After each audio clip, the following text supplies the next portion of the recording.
Why did I watch these movies? They all freaking suck! Hey everyone, Mr. DVB here. So sorry if I'm not the happiest person in this video. I just got back from seeing Aquaman for the second time, or should I say the first 25 minutes of Aquaman for the second time because the power went out. Apparently a branch fell off a tree because of heavy snow and it just, shit happened. So here I am, recording my list for the top 10 worst movies of 2018. Not exactly how I wanted this day to go, but on the bright side I'm using my new camera and I gotta say, the lighting is pretty good. So, yeah, as always, I didn't see all of these films in theaters. As a matter of fact, I only saw 3 of the films on this list at the cinemas. So, the majority of this list is films that I actually watched a week ago on the drive to my cousin's and then the drive back. It's about a 8-hour drive overall, if you count the ferry trip. So, I had a pretty interesting week. I did want to die a few times, but we're here. I'm good now, so let's just make this list.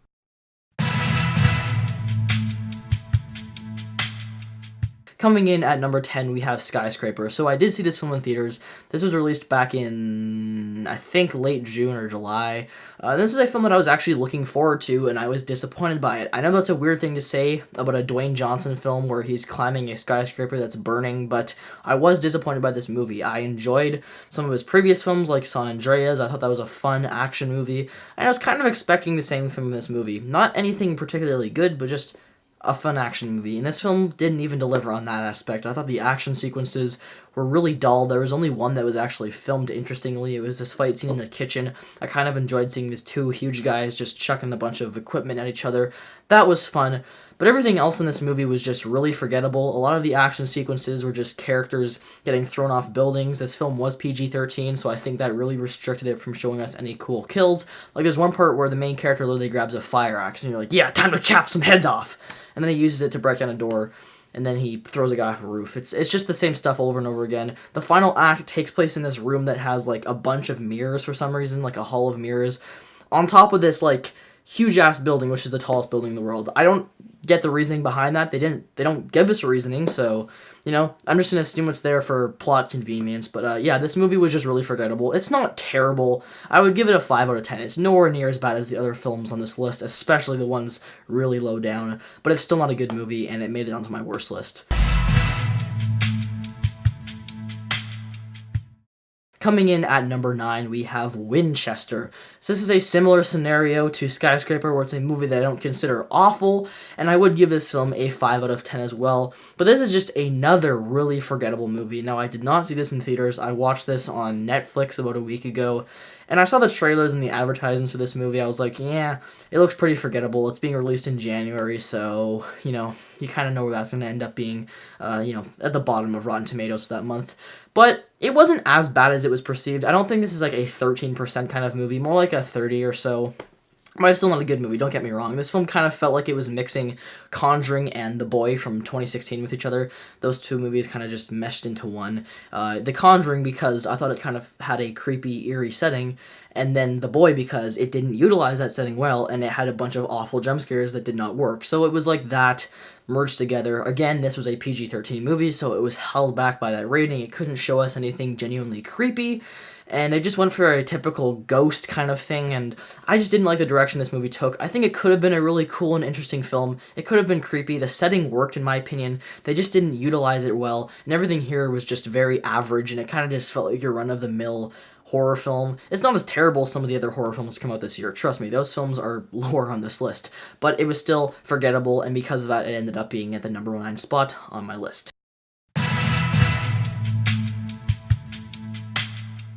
Moving on to number 8, we have the 1517 to Paris. This is one of the first movies I actually saw in theaters this year. I saw it with my brother, and I was kind of looking forward to this movie because I think Clint Eastwood is obviously a great director. He's made some really darn good films in the past few years. I really enjoyed movies like $1 Million Baby, Gran Torino, and then I liked Sully, so I was expecting this to be another good movie.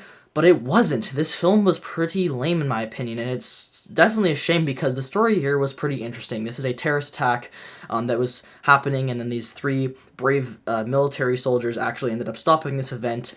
But it doesn't transpire into a movie very well because they decided to cast the actual 3 guys that were in this situation as themselves, which is just a horrible like choice on the writer's part, because these guys might be able to save a train full of people, but they cannot save this movie with their acting. They just don't know what they're doing. The dialogue is really cringy in my opinion. A lot of the time they're just on Skype with each other going, "Hey man, what's up? Yeah, it's pretty good over here too." And then they're just walking around countries with some really hot chicks, going to clubs and taking selfies for like an hour and a half.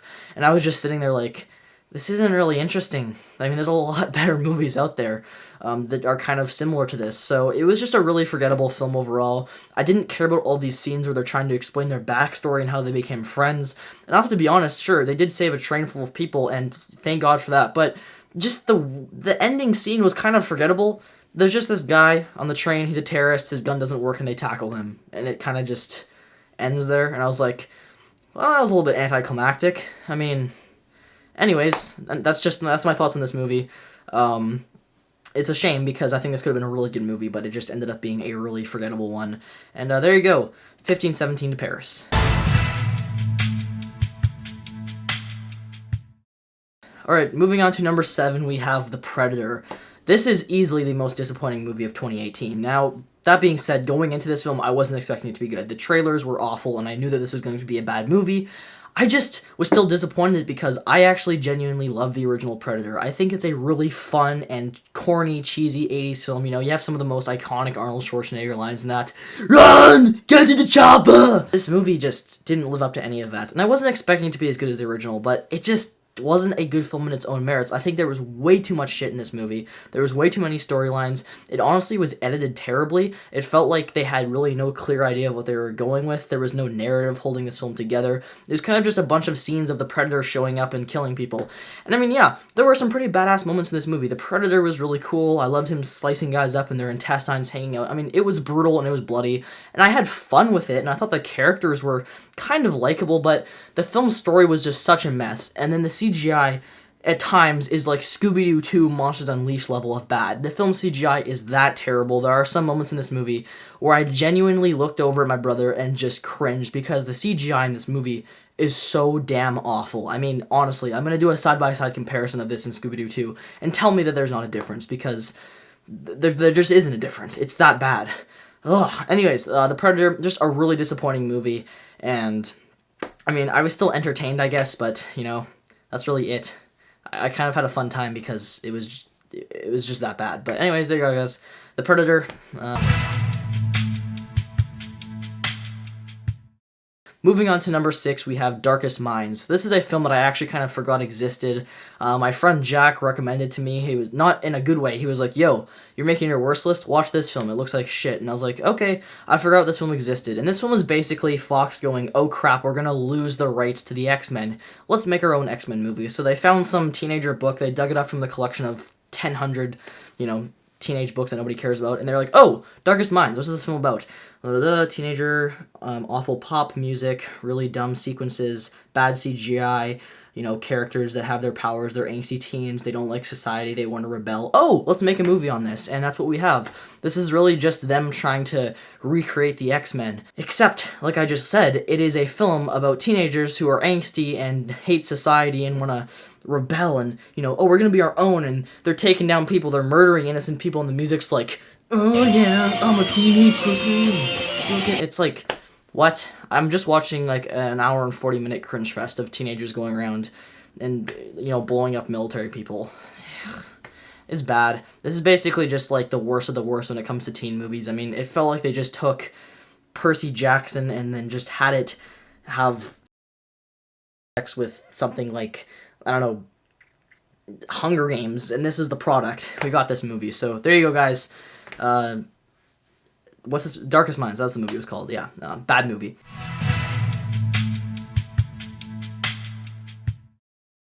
All right, moving on to number 5, we have Wrinkle in Time. This is another angsty teen movie, except this is more of an angsty preteen movie because this is more targeted at 12-year-old girls. Yeah, this movie's bad. Disney, honestly, in my opinion, is really bad when it comes to live action. They excel when it comes to the Marvel Cinematic Universe. I love Star Wars. People seem to think Star Wars is shit all of a sudden, but I still think that it's a hell of a lot better than their other live action films like this, Nutcracker in the Four Realms, and that movie, Atticus Finch, or whatever it's called that's coming out in the summer.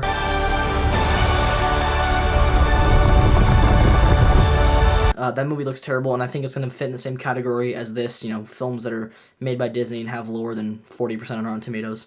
Because this movie looks that bad. It doesn't look good. Anyways, back to Wrinkle in Time, though. This movie sucks. This is a crappy film. I actually spent, a few days after seeing this movie wondering, I think I've seen this film before. This plot is so similar, and I went through, a bunch of internet pages trying to find films released in, 2008 and 2009 that were live-action Disney films. I was like, I can't find this movie that's similar to this. And then I found out that there was a 2003 direct-to-TV movie called The Wrinkle in Time, and I found it, and I was like, oh, yeah, it's that movie. It's the same thing. So yeah, apparently this already existed. It doesn't even come up when you search it, so I was confused by that. But yeah, Wrinkle in Time. This movie is about a 12-year-old girl whose father goes missing, and she tries to find him. And really, this movie is just uneventful. I was bored the entire time. Oprah Winfrey's a 50-foot-tall giant in this movie. You have, Mindy Khan or whatever her name is. No, that's the person that voices Velma from Scooby-Doo. Whoever that girl is from SNL, she was annoying in this movie. I didn't like her. And then Reese Witherspoon, who's just trying to get an Oscar, but she fails miserably. So this movie failed miserably, is what I'm getting at. It wasn't good. I didn't enjoy it. It's pretty cheesy. It's pretty bad. Zach Galifianakis is in this for 10 minutes. And this movie was just so boring. There's randomly this white kid who just walks in, he's like, oh, hey, you're that girl from school, right? And then he's just in the movie as a main character. It's like, oh, so they're not going to explain who he is, how we know it. He just walks into the movie, and he's just like, hey. It's like, okay, I guess this is our other main character. This is our love interest that she hugs. It's just cringy watching 12-year-olds, hug on screen. It makes you feel dirty. And then there's a 6-year-old kid who gets, possessed by the demon thing, or the it, or whatever it's called. And he's like, I don't like you, Dad. You adopted me. And he's like, it's like a 4-year-old kid trying to act. It's really cringeworthy. So this movie's bad. Don't watch it. It sucks. Wrinkle in Time, there you go. I have not seen Nutcracker in Realm, so it's not making it onto this list, by the way. Alright, moving on to number 4, we have Truth or Dare. This film is actually probably the best film on this list so far, which I know is weird because it's near the bottom, but it's the best in the sense that I honestly had such a fun time with this movie because of how hilarious it was and how badly made it was, that it kind of just excels in that, fun kind of way. That being said, this film was awful. This film was terrible, but it was so damn good. I mean, really, this could honestly be on my best list as well. It was that fun. This movie basically it has a Final Destination kind of feel. There's all these characters who die in a certain order. They're playing a game of Truth or Dare, and there's this demon that makes them, choose Truth or Dare. It says Truth or Dare, and then they have to choose. There's CGI smiles that look horrible. They look like Snapchat filters, and the movie is just, it's terribly written. The characters are awful. You don't like any of them. The ending is honestly one of the biggest WTF moments I think I've seen in cinema history. It is that bad of an ending. I was just laughing the entire time, though, and I think, honestly, up until, the last 40 minutes, this film was, 5 out of 10, maybe. It was bad, but it wasn't horrible. And then the last 40 minutes, the story just goes a complete different direction. It's randomly oh yeah, by the way, you have to do true truths and then a dare. You can't do as many truths as you want because, obviously, if it were me, I would just choose truth. I wouldn't choose dare because dare makes you, walk around a building drunk and stuff. Whereas this, truth is just oh yeah, I don't like you or I had sex with this person. And that's what's so bad about this movie. Literally, this film the entire time is just a bunch of characters who have to say something truthful, and they're like, okay, this one time, I did something with a person, and the characters just leave the room, and they're like, oh my god, how could you do that to me? It's the thing's making them say this, though. It's just so dumb. The characters of this movie are dumb. They're dumb, they're dumb, they're dumb, they're dumb, they're dumb. This movie's dumb. And then, like I said, the ending is so bad. Basically, there's the guy who originally brought them into the game has to say this chant 7 times. He has to cut his tongue off and put it in a bowl and then seal it. And then, this is all happening in church, by the way. And then the game's over. So I don't know where they came up with the idea for that. But it fails, and then they end up bringing everybody else in the world into the game by uploading a video to YouTube, and they're like, Truth or Dare. And I was like, yeah, but that wouldn't work, because earlier on in the movie, you had to be in the church in order for it to actually make you join the game. So it doesn't make any sense. And the film is just terrible. So there you go, guys. Truth or Dare, best, worst movie of 2018.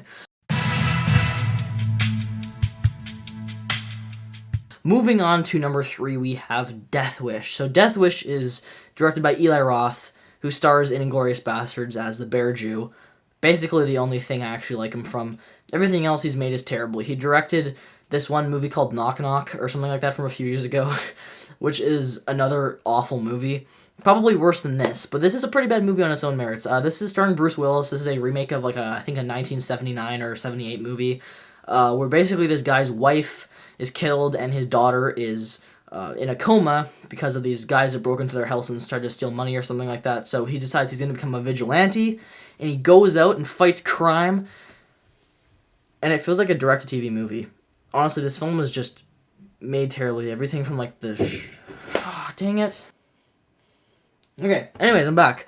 Where was I? Death Wish. Yes, so this movie sucks. It's really bad. The action sequences are not that good, honestly. Like I said, this movie feels like it's direct-to-TV. It doesn't feel like it was actually a Hollywood movie. Just the shots are really poor. It has like this CW kind of TV series feel to it. And I just don't think Eli Roth's a good director. I think he's a good actor, but when it comes to directing, he just clearly doesn't have the talent. So sorry, Eli Roth, but you suck. And the deaths in this movie are just really dumb as well. Like, you'll have characters who are underneath a car, and then Bruce Willis pulls out the car jack and it crushes their head, and you're like, whoa, that was so gory. And then instead of their brains coming out of their head, there's an intestine that shoots out, so I guess just like the writers, their heads are in their asses because it doesn't make any sense how that would happen. And then a guy falls off a roof and he hits his head and there's like a balloon dent. It looks like they honestly took a balloon, pushed it in, and freeze framed it. It's just, all the effects in this movie are really bad is what I'm getting at. And the acting was terrible all across the board. Even Bruce Willis is bad in this movie. I think he knew that he was in a really terrible film. So in the end, this movie sucks. And it was definitely a waste of my friend's dad's money. We were watching this at his house. He was like, hey guys, want to watch a movie? And we're like, sure. So he bought this on demand for I don't know how many dollars. But yeah, we watched it. So coming in at number 2, we have the film that personally annoyed me the most, but I wouldn't say it's the worst made film of the year. So I had a hard time choosing between these two spots. But coming in at number 2 is the Happy Time Murders. So I watched this movie last week on my laptop, and I'll be honest, I didn't even finish it. I watched the first 45 minutes, and I was just so annoyed and honestly disgusted with this movie. I don't have an issue with over-the-top gross humor. I love Deadpool, and I make jokes all the time that are bad. But I just could not stand this movie's sense of humor. This is basically a movie about puppets having orgies. I'm not even kidding. There is literally a scene in this movie where a puppet is blasting his Cool Whip jizz all over the screen. It's not even Cool Whip. I don't know what it's called. That spray stuff that you have. It was just stupid. I don't know why this movie was made or who greenlit this film, but this should have never been a film in the first place. It's just so dumb. And it kind of grossed me out, honestly. So I did turn it off after the first 45 minutes because I just couldn't believe that this was actually a film that was made and that actually got money. I hate Melissa McCarthy, usually. I mean, I don't hate her as a person. I just don't like her movies, usually. And I think this is one of her worst, honestly, that I've seen. It was just so stupid. And I don't even want to talk about it anymore because I can kind of taste my puke coming up. There's some stuff that I saw in the first 45 minutes of this movie that once you see it, you can never unsee it. And you can't Number 1 is Slender Man. So this is the worst movie I watched this year. I watched this on the drive back from my cousins to my house, and I don't even know how to explain this movie. First of all, Slender Man, nobody's cared about this character for 6 years. Nobody's talked about him for 5 years. So I don't know why Sony thought it was a good idea to make this movie. Second of all, he looks like a stop-motion animation in this movie that was from 1980. I don't know why he looked this way. The effects for him were awful. The way he moves, I literally thought they were using Play-Doh and moving it around. And the characters and the actors in this are all awful. I thought Truth or Dare was bad, and then I saw this movie. This makes Truth or Dare look like Citizen Kane of horror. It's really that bad. The acting in this movie, in the first 10 seconds, I knew that this one was going to be atrocious just because of the way the characters were talking, the way they were oh yeah, so this guy's a boyfriend, and then it just cuts to oh my god, it was that the entire time, and there was some character motivation here that didn't make any sense. And overall, I just really hated this movie. It was super slow as well. I mean, like I said, I usually think boring films are worse than, cringy films, but this was, both of those things combined into one. This was laughably bad and boring at the same time. So it's kind of a mixture of both things, and because of that, it was just so bad. But I definitely say that the boring part outweighs the other part. But I was like 10 minutes into this movie, and I checked, and I thought I was like 25 minutes in, but I was only 10, and I was like, oh god. As a matter of fact, I think the opening intro is like 10 seconds long, and I thought I had been watching the movie for like an hour already. It's that slow. It's only an hour and 20 minutes, and it's really uneventful. Like, this movie's horror sequences are terrible. This movie's not scary. They didn't even try to make jump scares. Like, that's when you know a movie is bad, is when they don't even try to attempt jump scares. And jump scares are normally stupid. This film doesn't even try with them. So, it's a cinematic failure on every level, and it is the worst movie of 2018. It's not the one that I am annoyed the most by. That is Happy Time Murders, but it is the worst film of 2018, in my opinion. That of the films that I've seen. I know there's still movies like Gaudy and other films that have released that I have not seen. I'm not going to watch those films because I already wasted time watching these. But there you go, guys. Top 10 worst movies of 2018. I'm going to go drink some mouthwash.